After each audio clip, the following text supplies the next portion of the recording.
Guys আমাদের এদিকে দেখো, বৃষ্টি হলে আমাদের এদিকে রাস্তা দেখো কি অবস্থা হয়ে গেছে। দেখেছো কি অবস্থা হয়ে গেছে রাস্তার আমাদের কি এদিকে অবস্থা রাস্তা। হয়ে গেছে একদিনে বৃষ্টিতে। এটাই গ্রাম। হ্যাঁ।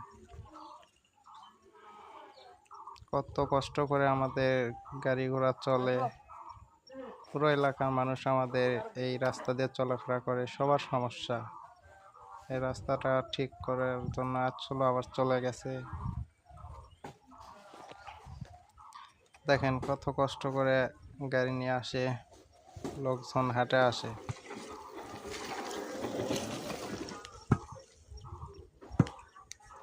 একটু চলো দেখে নেই আমাদের গ্রামের পরিবেশ কিরকম।